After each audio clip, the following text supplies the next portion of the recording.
अस्सलाम वालेकुम नाज़रीन, आप देख रहे हैं हॉट न्यूज़ स्टूडियो और हॉट न्यूज़ स्टूडियो की जानिब से एक अहम खबर हम आप तक पहुंचा रहे हैं।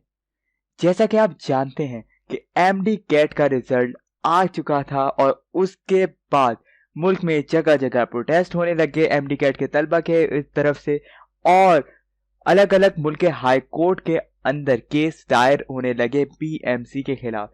जैसा कि हमने आपको पिछली वीडियो में बताया था कि पेशावर हाई कोर्ट में भी एक केस दायर हुआ है। तो इसके ऊपर एजुकेशन इन कराची ने एक पोस्ट डाली है जो आपकी स्क्रीन पर है। MD CAT 2020 Peshawar high court में एक कैंडिडेट ने पीएमसी के खिलाफ केस किया था। कोर्ट ने पीएमसी को पेटिशनर के आंसर पेपर और आंसर की लाने का हुक्म दे दिया।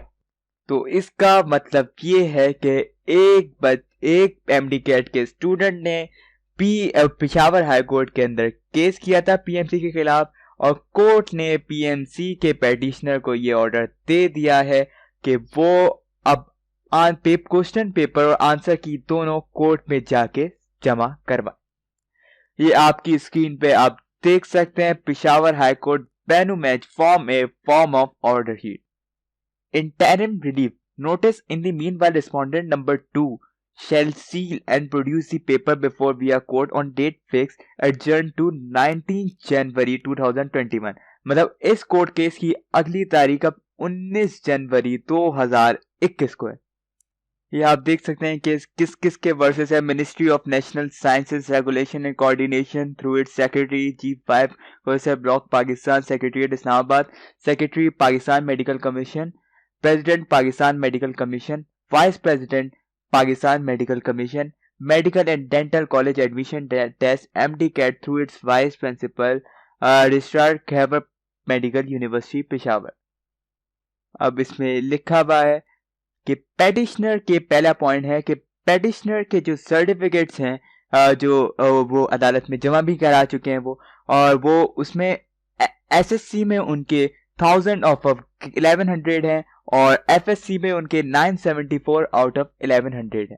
Copies of certificate are hereby annexed and annexed that on 29th November 2020 the Pakistan Medical Commission conducted exam through Medical and Dental College Admission Test MDCAT. It is pertinent to mention that here that in past the exam were held by ETA and this year the exam was conducted by the MDCAT. That the total number of MCQs were 200 and the passing marks were 120, and the petitioner was hopeful and estimated 155 plus marks.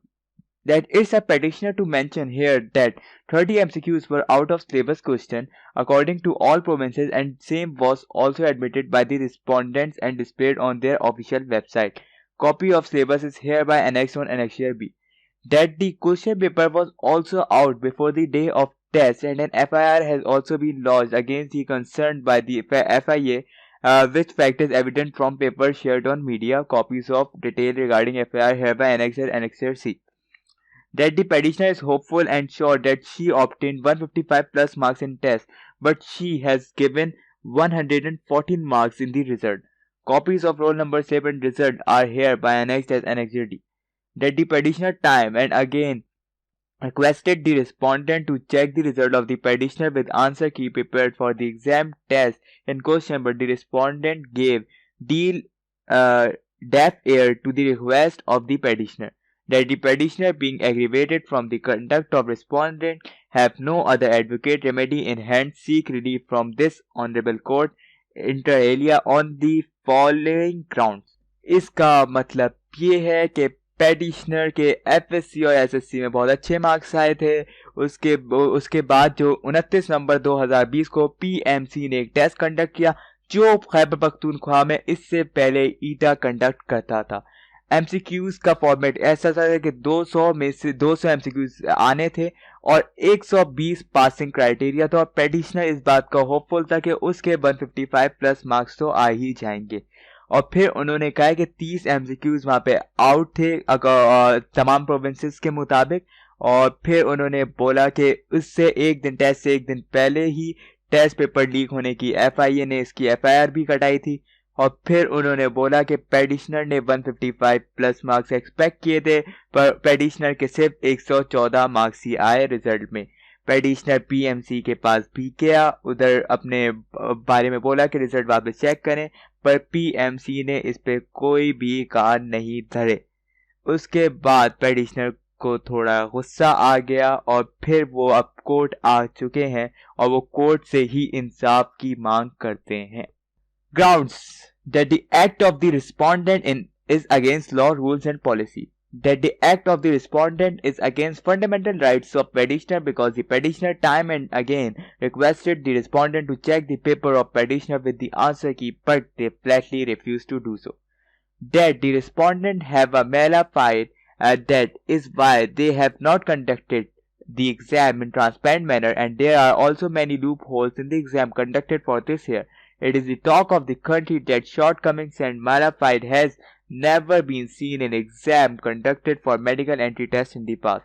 For the above stated reason and other to be stated at the time of argument, it is therefore most humbly prayed that on the acceptance of the instant right petition, this honorable court may very graciously be pleased to direct the respondent to check the question paper test of the petitioner with answer key conducted on 29 November 2020 for medical entry test by the respondent and may kindly award admission to the petitioner in medical college as per her merit.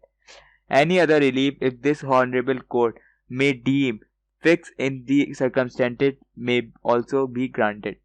इसका मतलब ये है कि वो चाह रहे हैं कि रिस्पोंडेंट ने जो यानी पीएमसी ने जो काम किया है वो अपने लॉज, रूल्स और पॉलिसी के खिलाफ किया है। और फिर ये भी कहा गया है कि फंडामेंटल राइट स्टूडेंट के उन्होंने जब पेटिशनर ने मांगे तो पीएमसी ने पेपर रीचेक नहीं किया, पेटिशनर को उसका हक नहीं दिया।